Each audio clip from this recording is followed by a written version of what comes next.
quelle est l'étendue aujourd'hui de l'arsenal nucléaire russe? Il est considérable, d'abord. Tout d'abord, il faut rappeler que la Russie possède l'arme nucléaire depuis 1949. Donc, il y a une très longue pratique, une très longue expérience de ce qu'est la dissuasion nucléaire. À la fin de la guerre froide, la Russie avait environ 48 000 têtes nucléaires. Aujourd'hui, voilà, c'est beaucoup plus modéré, mais ça reste colossal. On compare, par exemple, par rapport... Alors, c'est à peu près un peu plus supérieur que les États-Unis, mais regardez, par exemple, les autres puissances nucléaires avérées. La Chine, 350, ça monte, il ne faut pas l'oublier, le nombre de têtes nucléaires. Et la France et le Royaume-Uni considèrent qu'avec ce nombre, donc 290 pour la France, cela suffit. Donc la Russie, aujourd'hui, c'est la première puissance nucléaire au monde. Question importante générale, qui décide de déclencher une attaque nucléaire? Alors là encore, il faut bien souligner que la doctrine russe est extrêmement claire. Et les gens qui sont autour du complexe nucléaire militaire sont des gens sérieux et compétents. On a évoqué, vous savez, c'est bientôt le 60e anniversaire de la crise de Cuba.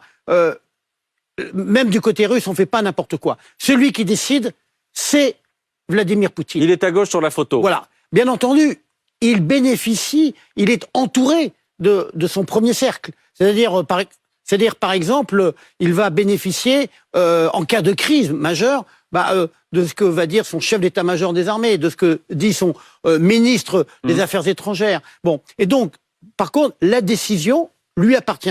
Et ce qui est très important derrière la décision, donc en gros on dit c'est le bouton, c'est la chaîne de commandement qui va de Vladimir Poutine, qui doit suivre derrière. Voilà, aux unités qui vont mettre en œuvre l'arme nucléaire.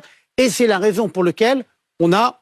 Général, mais oui. Voilà. C'est pour ça qu'on a choisi cette photo-là, parce que c'est une photo effectivement de Poutine, mais où on voit qu'il est systématiquement accompagné de la mallette nucléaire. Voilà. Alors, il faut bien voir qu'il faut garantir à Vladimir Poutine la permanence de la liaison vers les forces nucléaires. Et donc, souvent, c'est un militaire qui est tout le temps derrière Vladimir Poutine. Dans cette mallette, il y a des systèmes de transmission. Alors, bien entendu, on peut dire que tous les services secrets occidentaux cherchent à savoir comment ça fonctionne. Mais il faut quand même bien dire que les Russes, c'est sérieux. Ils ne font pas n'importe quoi avec ce fonctionnement. Il n'y a pas des bombes qui traînent ci et là, comme on a pu le voir dans certains films à la fin des années 90. On verra dans un instant une simulation. Mais d'abord, bonsoir Élise Fayet. Merci d'être en direct avec nous ce soir dans cette soirée spéciale. C'est votre domaine, vraiment, les questions qu'on est en train de se poser autour du nucléaire russe. Simplement une question sur qui décide. Qui décide ce que l'on entendait beaucoup ces derniers temps, c'était de dire que la doctrine russe, c'était qu'il y avait effectivement Poutine, mais qu'il devait être trois à appuyer en même temps, Poutine, Gerasimov, Shoigu. En réalité, ce que nous dit le général, c'est surtout Poutine. Comment vous vous placez dans ce débat-là, vous ? Bonsoir. Alors effectivement, on peut considérer que les trois hommes sont nécessaires pour prendre la décision, donc c'est-à-dire le président de la Fédération de Russie, son ministre de la Défense et son chef d'état-major des armées. Cependant, vu que l'emploi de l'arme nucléaire est une décision éminemment politique et stratégique, ça resterait à Poutine de prendre la décision, mais avec, comme cela a été dit, le conseil, que ce soit positif ou négatif, de son entourage. Ça veut dire que Poutine n'écrase pas les autres d'une certaine manière ? Ça, on ne peut pas. Les doctrines sur le sujet ne sont pas aussi précises qu'on ne le souhaiterait évidemment, mais en tout cas, ça reste une décision. Alors peut-être pas collégiale, mais en tout cas discutée, parce que les conséquences de l'emploi d'une arme nucléaire, qu'elle soit stratégique ou non, seraient tellement incommensurables que Poutine serait obligé d'engager entre guillemets la responsabilité, ou en tout cas le conseil de son entourage proche. Donc, comme on l'a dit, le ministre de la Défense et le chef d'état-major des armées. Et puis, vous avez cité tout à l'heure une dépêche de l'AFP qui reprend une déclaration du président Joe Biden, considérant que le président Poutine est un homme rationnel. Et ça, c'est plutôt rassurant quand on parle d'armes nucléaires. Bon, effectivement. Restez avec nous, s'il vous plaît, Élise Fayet, parce qu'on voulait, ce soir, on sait qu'on a un certain nombre d'acteurs russes, général, qui menacent Kiev du feu nucléaire depuis des semaines, depuis des mois. Il faut savoir exactement de quoi on parle. En fonction de l'arme utilisée, évidemment, les dégâts et le nombre de victimes pourraient être colossaux, Général. Il faut que l'on voit ces images-là et ces simulations.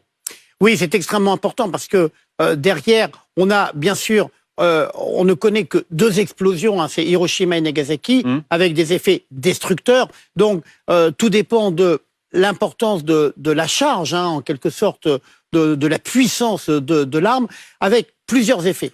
Le premier, c'est bien sûr l'effet d'explosion. Donc, dans un périmètre, donc autour, tout serait détruit, hein, les bâtiments.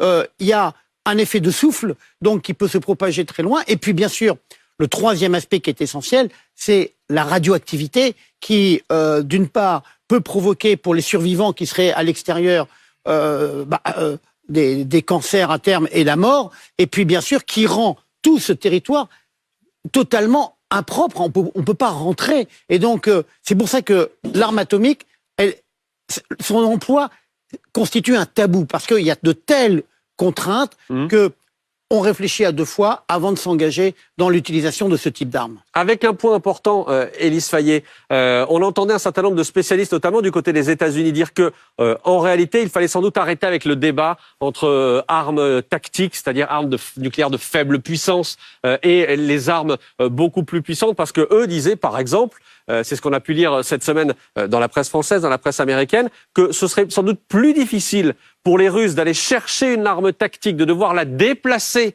parce que eux, là, ils seraient repérés, sans doute, par les services de renseignement américains, alors que s'ils envoyaient une bombe de plus grande puissance, depuis, par exemple, Kaliningrad, là, il y a moins de risques d'être repérés.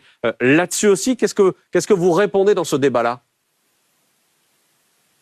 Alors pour l'instant, il n'y a de toute façon pas d'armes nucléaires stratégiques à Kaliningrad, mais en tout cas, c'est certain que les armes nucléaires stratégiques sont faites pour entretenir la dissuasion.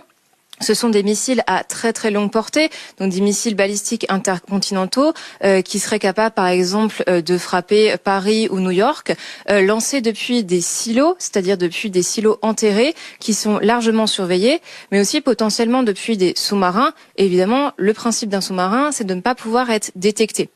Par contre, quand on parle d'armes nucléaires non stratégiques, voire d'armes nucléaires tactiques, effectivement, ce sont des armes à vocation d'emploi sur le champ de bataille.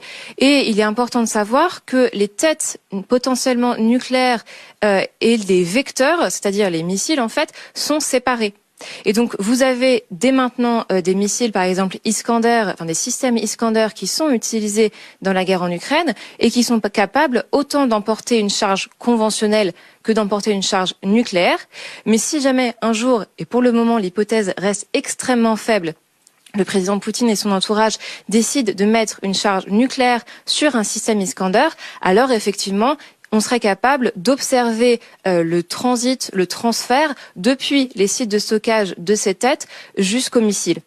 Et les Américains ont d'ailleurs rappelé plusieurs fois ces derniers jours que pour le moment, aucun changement de la posture stratégique russe, c'est-à-dire aucun changement de la posture nucléaire, n'était observable, et cela depuis en fait fin février et depuis le rehaussement du niveau d'alerte des forces de dissuasion russes. Merci beaucoup. Merci Héloïse Fayet. Merci Général. Merci Héloïse Fayet d'avoir été en direct avec nous. Et justement, ça nous mène à la question de José qui nous a été posée sur Internet, qui prolonge le scénario où il dit « Si un nuage radioactif arrivait en France, est-ce que nous aurions rapidement de l'iode, par exemple ?» Thierry. J'avais envie que ça soit Thierry. C'est sympa, merci beaucoup Aurélie. Je ne sais pas répondre à cette question. Je ne sais pas s'il y a des stocks d'iode. Je suppose qu'il y en a. Oui, je ne sais pas s'il y en a évidemment en quantité suffisante pour faire face. Alors, je pense que tout dépendrait en fait de l'étendue du nuage, de son intensité et du nombre de Français qu'il faudrait traiter avec ce stock dont on dispose. Avec toujours le risque que chacun y aille sans attendre les consignes des autorités. C'est toujours ce que les autorités craignent, qu'on se fournisse trop en iode les uns et les autres. Bien sûr. Alors, il faut souligner que c'est l'une des responsabilités du ministère des Armées, mais pas uniquement du ministère. On a à la fois des équipements et des compétences extrêmement importantes dans ce domaine-là. C'est-à-dire que, d'une part, bien sûr, en cas d'emploi de l'arme nucléaire tactique, il y aurait une surveillance très fort de tout ce qui se passe. Hein. Et on ne serait pas comme en 1986 où le nuage de Tchernobyl s'était arrêté à la frontière. Et puis, bien sûr, il y aurait, on prendrait un certain nombre de mesures de prévention et de protection.